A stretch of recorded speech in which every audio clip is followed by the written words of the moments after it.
খতনার অনুষ্ঠান আপনারা করেন তো? খতনার অনুষ্ঠানের মতো নোংরা অনুষ্ঠান আর নাই। দুইটা অনুষ্ঠান এটা নোংরা। একটা হলো খতনার অনুষ্ঠান, যেটা আপনারা বলেন মুসলমানি। আচ্ছা বলেন তো, আপনাদের এই যে বাচ্চারে আপনি মুসলমানি করাইছেন, এটা কি প্রকাশ্য জিনিস না গোপনীয় জিনিস? আপনি তো কাটছেন তার গোপন অঙ্গ।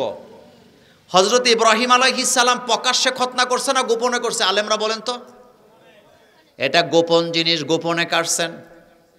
কিন্তু কাটার পরে আপনি মোল্লা ভাইরে দাওয়াত দিয়েছেন, মোল্লা ভাই আসেন আমার পোলার নুনু কাটছি, একবেলা খাইয়া যান। আর একটা অনুষ্ঠান আছে, নোংরা অনুষ্ঠান, সেটা হলো আমাদের মেয়েরা যখন হামেলা হয়, প্রেগনেন্সি যখন টেস্ট করে পজিটিভ পাওয়া যায়, তখন খবর দেয় 9 মাস হয়েছে আমার মেয়ে অথবা আমার বিবির, আসো একবেলা খাইয়া যাও। এই দুইটার সাথে ইসলামের কোনো সম্পর্ক নাই। এই যে হাদি খাওয়া, এটা হিন্দু ধর্ম থেকে আসছে। কোন ধর্ম? আপনার মেয়ে আমার মেয়ে, আপনার বউ আমার বউ, আপনার মা আমার মা হামেলা হইছে, প্রেগনেন্সি হইছে, এটা আপনি মাইকিং করবেন কেন? তাও আবার 9 মাসের সময়, যাতে সবাই আইসা উসাফেরটা দেখে যেতে পারে। কথা কি ঠিক বললাম? কথা কি ঠিক বললাম? তো এই রুচিতে আপনার ধরলো কেমনে?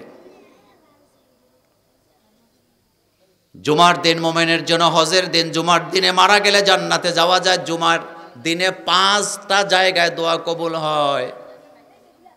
জুমার দিনে আল্লাহ বলছেন, ইযা নুদিয়া লিস-সালাতি মিন ইয়াউমিল জুমআ ফাসআউ ইলা যিকরিল্লাহ। জুমার দিনে আজান হবে, দৌড়ে মসজিদে চলে যাও। আর জুমার দিনে যত অনুষ্ঠান কইরা বেনামাজি হয়, নামাজও পড়ে না, এমন অনুষ্ঠান আছে না? না। এই ইউনিয়নের নাম কি? কথা কন না কেন? বারেল্লা ইউনিয়নের সবচেয়ে বড় ধনী লোকটা নিজের দাদা দাদির জন্য জিয়াফতের দাওয়াত দিছে, 40টা গরু জবে করছে।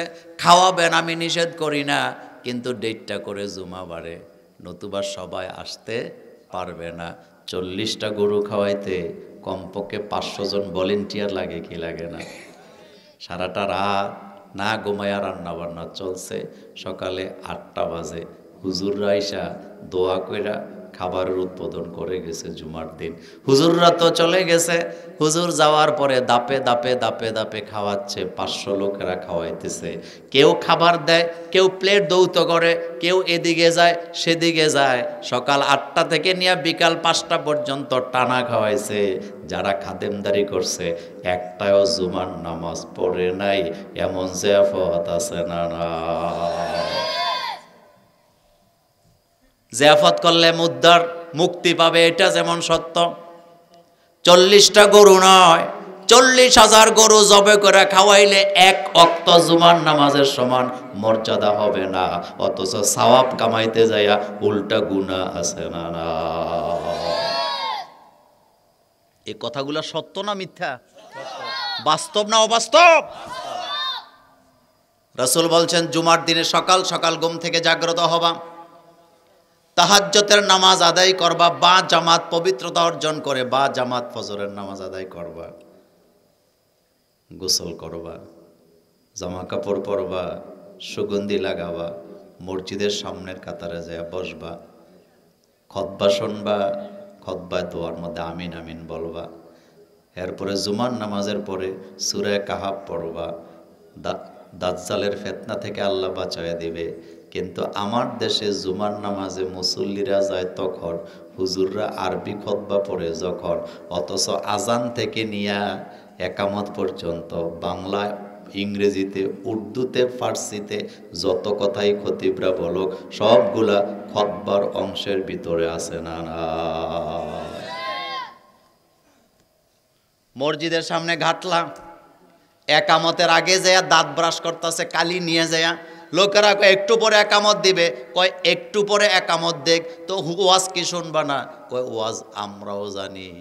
এমন জানুন না বক্তা আমাদের পশ্চিম সিংহে একজনও না। সাহাবা কাট কাটতেছে, কুঠার পেছনে নেয়, সামনে আনে। জুমার দিন আজান হয়ে গেছে, হাইয়া আলাস সালাহ হাইয়া আলাল ফালাহ। কুটার সামনে আনে নাই, পেছনে ছেড়ে দিয়ে দৌড় দিছে। আরেকজন বলতেছে কুটারটা রেখেও তো যেতে পারবা, দৌড় দিলা কেন? জবাব দিচ্ছে, আল্লাহ যদি বলতেন হেঁটে হেঁটে মসজিদে যাও, আমি হেঁটে হেঁটে যেতাম।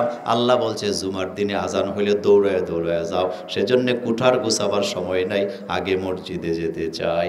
হজরতে আলী রাদিয়াল্লাহু তাআলা আনহু বলেন, আল্লাহ রাসূল বলেছেন জুমার দিনের প্রথম কাতারের মর্যাদা যদি মুসল্লিরা বুঝতো, সামনের কাতার নিয়ে মারামারি লাগতো।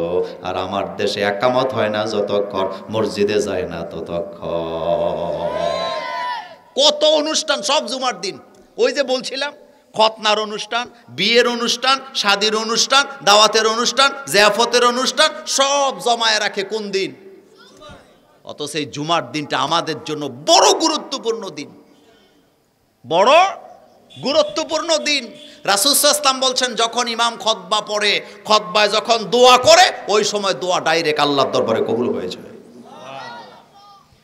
জুমার দিনে ফজরের সময় দোয়া কবুল হয়, জুমার দিনে আসরের পরে দোয়া কবুল হয়, মাগরিবের পরে দোয়া কবুল হয়, খুতবায় দোয়া কবুল হয়, সেজদায় দোয়া কবুল হয়।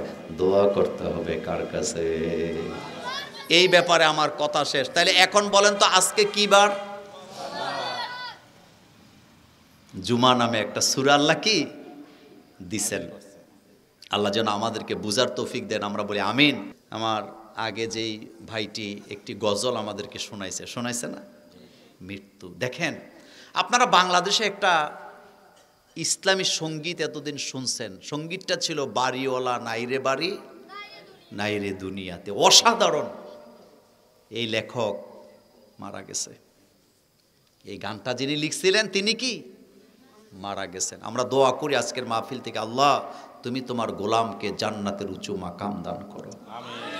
সহজ সরল একটা মানুষ ছিলেন তিনি, কি অসাধারণ লিখে গেছে, বাড়িওয়ালা নাইরে বাড়ি নাইরে দুনিয়াতে। আহারে, একদিন মসজিদের মাইকে এলান হবে, আমি নাই, ইঞ্জিনিয়ার রুহুল আমিন নাই, ইস্কান্দর সাহেব নাই, মোল্লা নাজিম নাই, মুস্তাক ফয়জি নাই, আমাদের আগে যারা ছিল তারাও কি নাই। কিন্তু একটা জায়গা আমি হিট করতে চাই, সেটা হলো আমরা সোজা হই না ততক্ষণ, আমাদের মৃত্যু হয় না যতক্ষণ। এই বিষয়টা নিয়ে আমি দুটি আয়াতের উপরে কথা বলবো। সূরার নাম সূরাতুত তাকাসুর। আল্লাহ রাব্বুল আলামিন বলছেন বিসমিল্লাহির রহমানির রহিম, আলহাকুমুত তাকাসুর হাত্তা যুরতুমুল মাকাবির কাল্লা সাওফা তা'লামুনা সুম্মা কাল্লা সাওফা তা'লামুন কাল্লা লাউ তা'লামুনা ইলমাল ইয়াকিন লাতারাউন্নাল জাহিম সুম্মা লাতারাউন্নাহা আইনাল ইয়াকিন সুম্মা লাতুসআলুন্না ইয়াওমাইযিন আনিন নাঈম। আলহাকুমুত তাকাসুর, প্রাচুর্যের, সম্পদের, সম্মানের, নামের, খ্যাতির পেছনে ছুটতে থাকো ততক্ষণ, হাত্তা যুরতুমুল মাকাবির, কবরে চলে যাও না যতক্ষণ। এ কথা সত্য না মিথ্যা? আমাদের মুরব্বীরা একটা জিনিসের প্রতি দারুণ দুর্বল, সেটা হলো জমির পাশে জমি, বাড়ির পাশের জমি যদি বিক্রি হয়, কিনার জন্য কেমন পাগল হয় বলেন তো? একটু কথা বলেন, কম না বেশি?